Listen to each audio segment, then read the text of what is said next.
En estos años me ha tocado pues visitar a Santiago, Chile, y quedarme en la casa de María Teresa y Obed. Y Obed Rupertus pues ha tenido un ministerio allá en Chile, en diferentes partes del país, y también tiene un testimonio de la gracia de Dios. Y también tiene una biblioteca bastante grande. Yo recuerdo también algo interesante que pasamos, yo creo que 3 horas en un cementerio, caminando, y él contándome la historia de los mártires de Chile y cómo Dios ha obrado en diferentes épocas del país. Pues es un privilegio escuchar la palabra de Dios, hermano.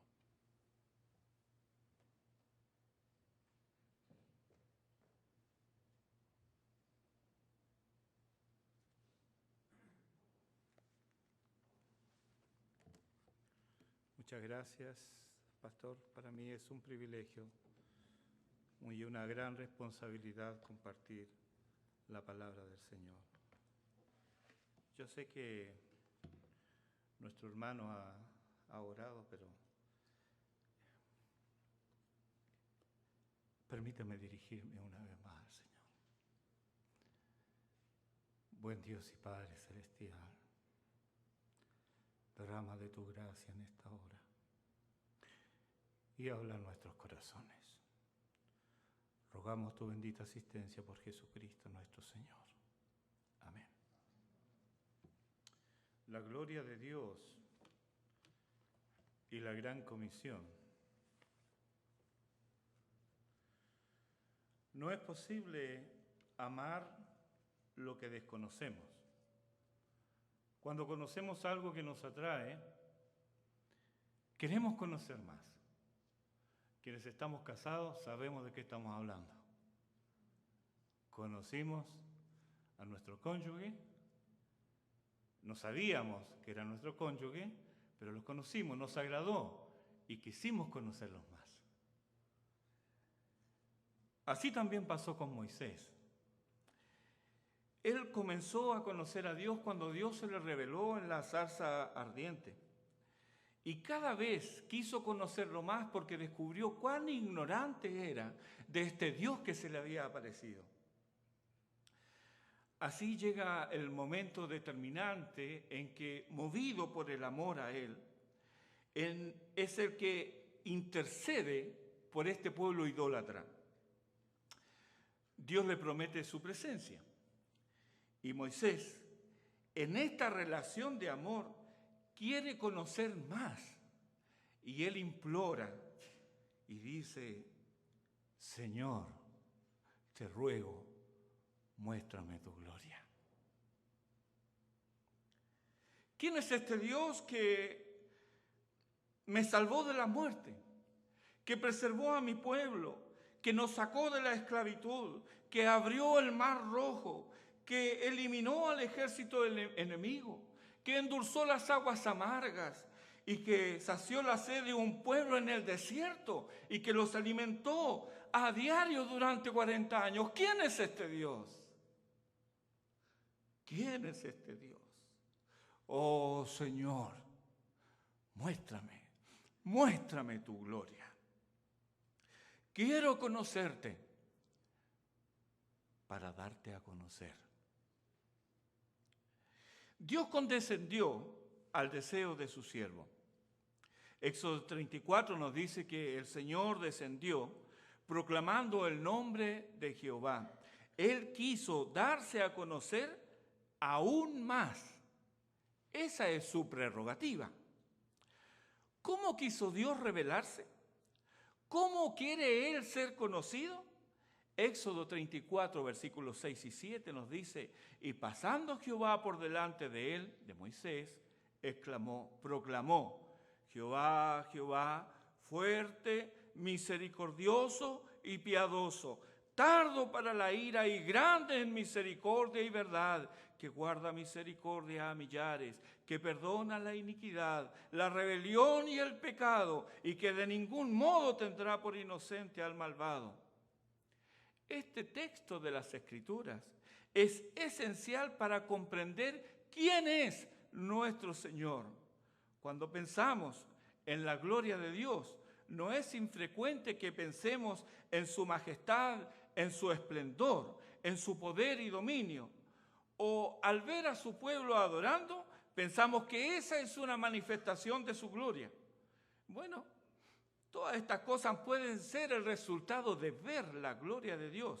Pero, ¿cuál es la gloria por la cual Él quiere ser conocido? De acuerdo a cómo Él se reveló a Moisés, el Señor quiere que conozcamos su gloria a través de la revelación de su gran amor hacia la humanidad y de su santidad. Eso es lo que Él le reveló a Moisés. ¿Solo a Moisés?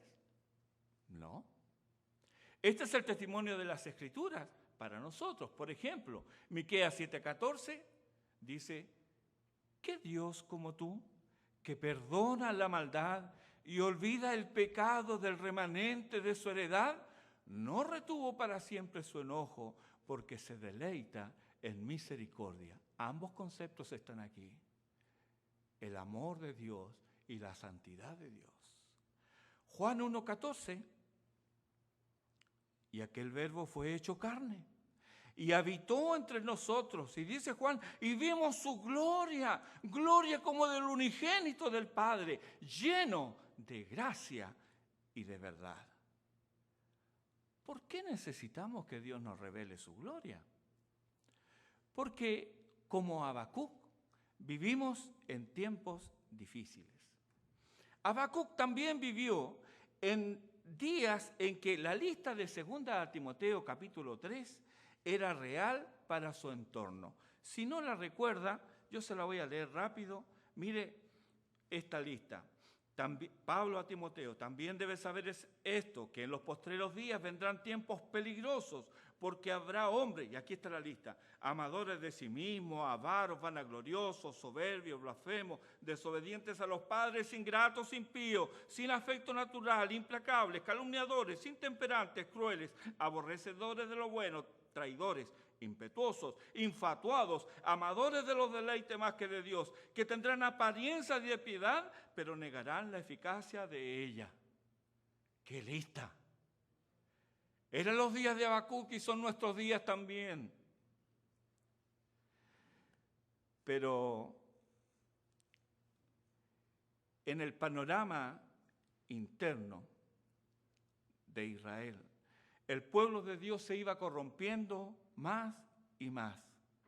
Eran tanto o más injustos que los paganos. La violencia y la impiedad brotaba por todos lados y sin freno. Luego de Habacuc quejarse ante Dios por el nivel de maldad, Dios le responde a Habacuc. La respuesta divina es que Él va a usar a los caldeos para juzgar a Jehová. ¿Qué? ¿A los caldeos? Los asirios estaban en decadencia. Estos eran muy malos. Pero los babilonios, los caldeos, eran peores. ¿Y ellos serían usados por Dios para el castigo de su pueblo? Esta es medicina amarga. La revelación de la gloria de Dios afectó al profeta de tal manera que esa revelación le llevó, igual que Moisés, a adorar a Dios sin temor ni consideración de su entorno. Es cierto, hay maldad por doquier, parece que brota sin freno, pero cuando usted lee el capítulo 3 de Habacuc, se da cuenta que a él no le importó nada de eso. Porque él había visto su gloria. Dios había hablado. En Habacuc 2:14 dice: porque la tierra será llena del conocimiento de la gloria de Jehová, como las aguas cubren el mar. Esa gloria revelada, la revelación de primera mano de la gloria de Dios, cambió la forma en la que Habacuc consideró su entorno.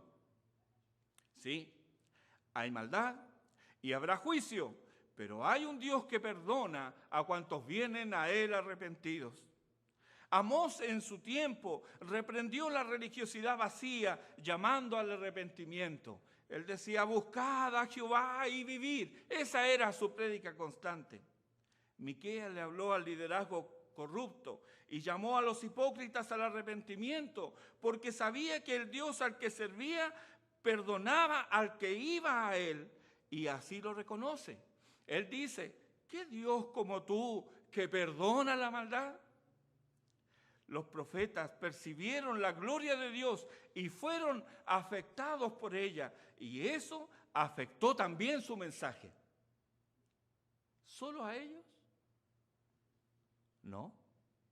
Primera de Juan, capítulo 1, versículos 1 al 3 dice, lo que era desde el principio, lo que hemos oído, lo que hemos visto con nuestros ojos, lo que hemos contemplado y palparon nuestras manos tocante al verbo de vida, porque la vida fue manifestada y la hemos visto y testificamos y os anunciamos la vida eterna, la cual estaba con el Padre y se nos manifestó. Lo que hemos visto y oído, eso os anunciamos. Y para despejar toda duda, Juan reafirma inequívocamente en 1:14 de su Evangelio, y aquel verbo fue hecho carne y habitó entre nosotros y vimos su gloria, gloria como del unigénito del Padre, lleno de gracia y de verdad.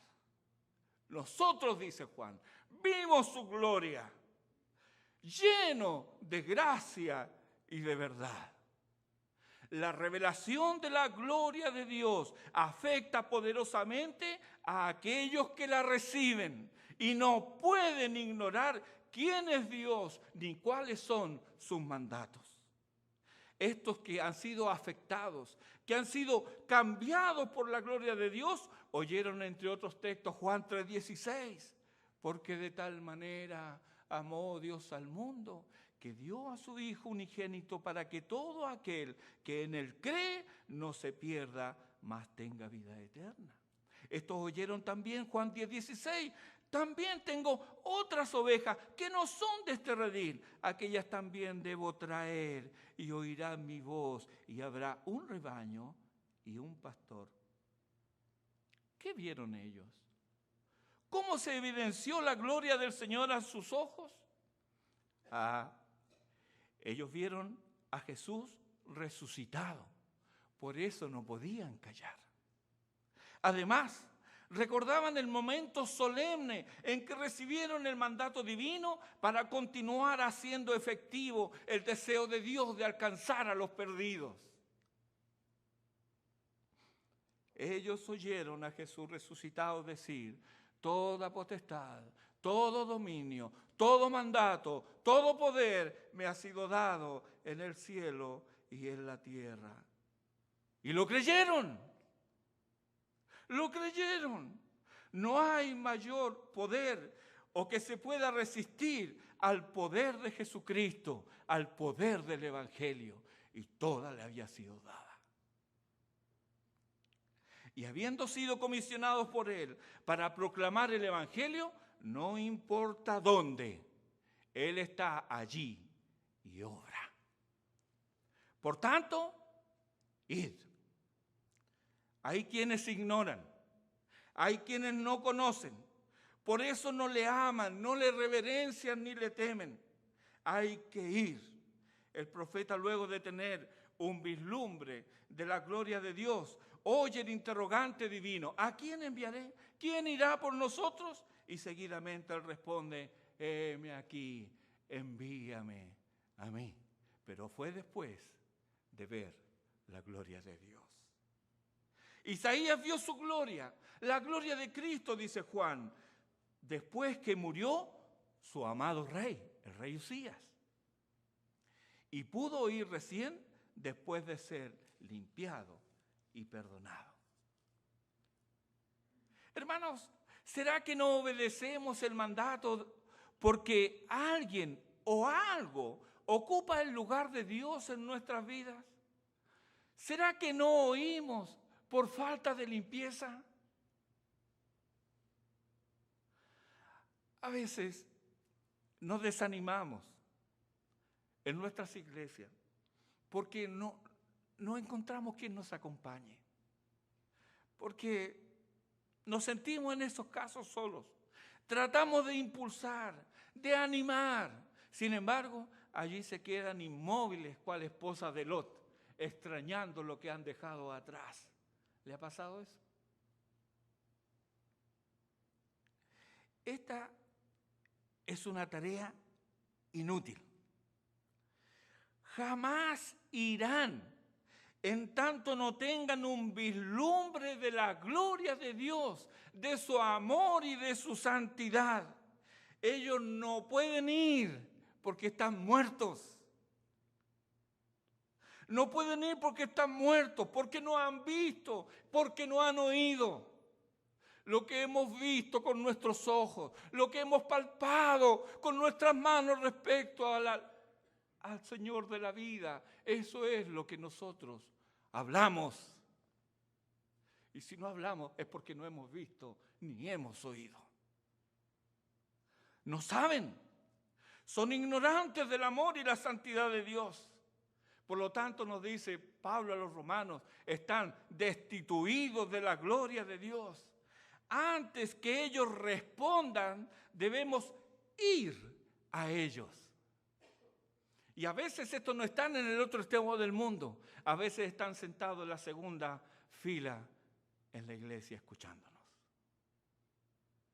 Tienen que tener un vislumbre de la gloria de Dios. Nota también que el mandato es a nosotros.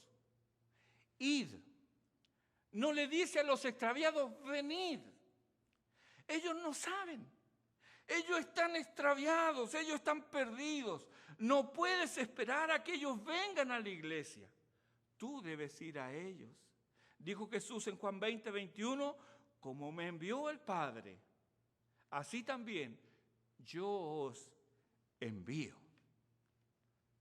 Id, id. Luego sus discípulos oyeron otra orden, haced discípulos. Aquellos rescatados por el poder de Dios no quedan exentos de caer o tropezar. Todavía no han sido glorificados, por lo que la naturaleza pecaminosa de cada cual luchará por exhibirse.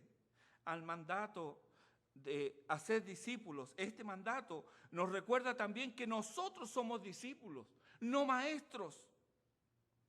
Uno solo es nuestro maestro, nosotros alumnos, aprendices suyos somos, como acabamos de escuchar. Somos discípulos para siempre. Por lo que al hacer discípulos se cumple cuando los hago discípulos de Cristo. No, nunca discípulos míos, puesto que yo también soy un aprendiz. Debiera ser más avanzado, sí, pero soy aprendiz. Estoy aprendiendo. También tengo la obligación de rendir mi mente, mi corazón y mi voluntad a mi Señor. Y esto cada día. Debo modelar con la verdad aprendida y practicar para continuar en la verdad. Juan 8:31 nos dice, si vosotros permaneciereis en mi palabra, seréis verdaderamente mis discípulos. El imperativo, hacer discípulos, nos exige constancia, energía, recursos, paciencia y humildad. ¿Dónde hallaron motor para esto los discípulos? Donde mismo lo hallaremos nosotros, si hemos visto su gloria. Segunda a los Corintios capítulo 5, versículos 14 y 15 nos dice, porque el amor de Cristo nos constriñe, pensando esto, que si uno murió por todos, luego todos murieron, y por todos murió, para que los que viven ya no vivan para sí, sino para aquel que murió y resucitó por ellos. Nota que no es tu amor, ni mi amor a Cristo lo que nos impulsa. Es el amor de Cristo. Su amor me mueve, su persona es la que me atrae, su gracia me inunda, su espíritu me guía. ¿A qué? A obedecerle. Si no, es otro espíritu, es otra guía. El amor de Dios me guía, me impulsa, me constriñe a obedecerle, a seguirle. A ser discípulos a todas las naciones. Hermano, qué maravilla del amor de Dios, porque es un amor no excluyente. Todo el mundo, todas las naciones. Las buenas nuevas son para todos. ¿Recuerdas a Habacuc? Toda la tierra será llena del conocimiento de la gloria de Jehová. Todos deben saber que Él ama de tal manera que envió a su Hijo unigénito para que todo aquel que en Él cree no se pierda, mas tenga vida eterna. El nacional y el extranjero, el indocumentado y el cesante, el ingeniero, el pobre, el rico, el atleta, el anciano, el que dice creer y el que no cree en nada. Todos y cada uno deben oír la bella historia. Cristo murió por nuestros pecados y si vamos a Él arrepentidos, Él nos recibe. Él es, como se revela a Moisés, fuerte, misericordioso y piadoso, tardo para la ira y grande en misericordia y verdad. Él guarda misericordia a millares, perdona la iniquidad, la rebelión y el pecado. ¿No es esto glorioso? ¿Qué Dios como tú, que perdona la maldad y olvida el pecado del remanente de su heredad, no retuvo para siempre su enojo, porque se deleita en misericordia? Y ante ustedes está uno que ha alcanzado misericordia, porque Él se deleita en misericordia. Estos que vienen a Él en arrepentimiento para con Dios y fe en nuestro Señor Jesucristo y obediencia a Él, no pueden menos que cumplir con el mandato de su Señor y Maestro: bautizarse. Esta es la consecuencia natural, derivada del mandato de hacer discípulos, bautizándolos en el nombre del Padre y del Hijo y del Espíritu Santo, para que la persona bautizada, al decir de nuestra confesión de fe bautista de 1689, el bautismo es una señal de su comunión con Él en su muerte y resurrección, de estar injertado en Él, de la remisión de pecados y de su entrega a Dios por medio de Jesucristo para vivir y andar en novedad de vida. Pero bautizarse no es el fin de la vida cristiana, es apenas el principio. Y lo que sigue en cuanto a mandato dura toda la vida, enseñándole, dice el texto, que guarden todas las cosas que os he mandado. Aunque bautizar y enseñar son dos actividades subordinadas, derivadas de hacer discípulos, bautizarse es una vez, en cambio, enseñar o aprender es algo cotidiano y de por vida. Y algunas enseñanzas deben ser más reforzadas que otras.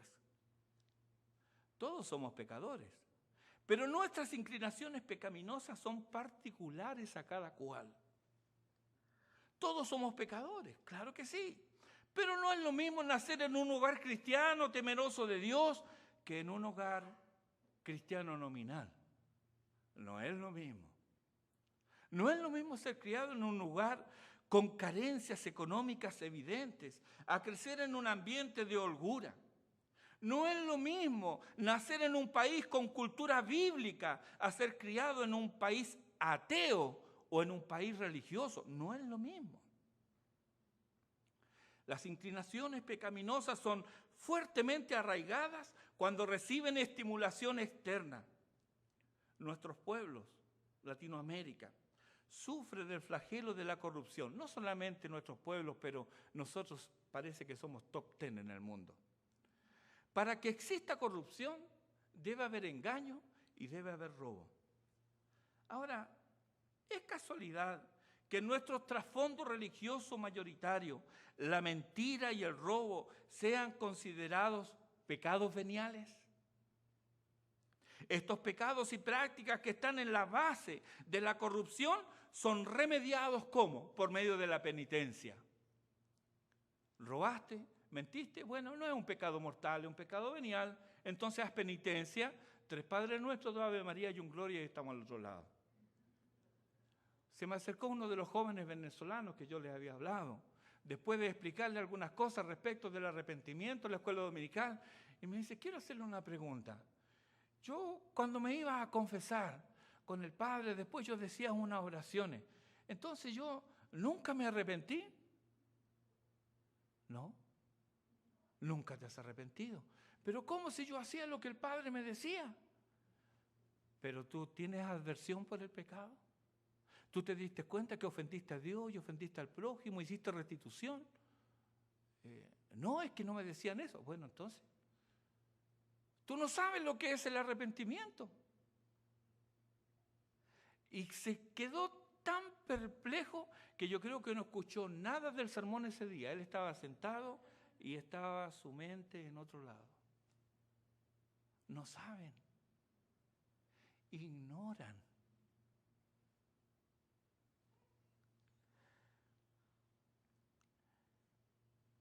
Son remediados estas cosas solo con penitencias, no con arrepentimiento y abandono del pecado.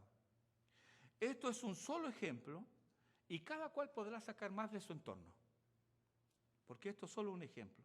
Ahora, mi hermano, ¿cuál es el trasfondo de quienes adoran contigo cada día del Señor? ¿De dónde vienen ellos?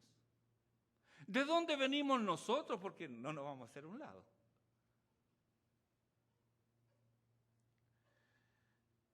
Alguien ha dicho que en América Latina son muchos los que han salido del catolicismo romano, pero el catolicismo romano no ha salido de sus corazones.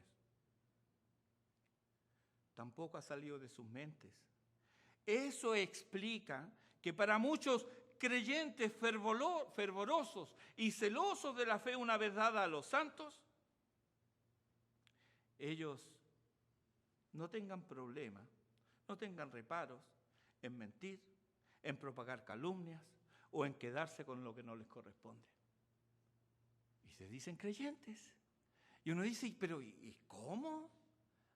Pero es que detrás de eso hay una doctrina que está ahí, enquistada en sus corazones, que eso no es tan grave. No han matado a nadie, no han adulterado, está todo bien. En uno de los tantos escándalos de corrupción, de colusión y estafa a gente sencilla en mi país, algunos de los mandos medios de la gerencia, de la multitienda implicada, denunciada y también fueron a la cárcel algunos de ellos, algunos de los mandos medios, como les decía, de la gerencia eran evangélicos. Ellos sabían lo que estaban haciendo, pero se disculparon diciendo que si no lo hacían, perdían el trabajo. Lo cierto es que todos conocemos historias donde se ausenta la honestidad, la honradez y la integridad. Entonces aquí viene la pregunta, ¿no tendremos que revisar los énfasis en nuestras enseñanzas, dado el contexto en el cual vivimos y enseñamos? Es solo una pregunta. La labor de enseñanza que nos ha sido encomendada tiene un lineamiento claro. Debemos enseñar todas las cosas que el Señor nos ha mandado. No debiéramos tener doctrinas favoritas en la enseñanza.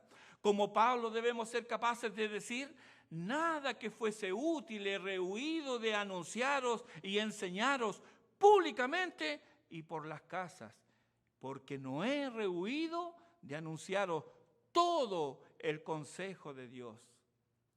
La gloria de Dios no se puede separar de la gran comisión.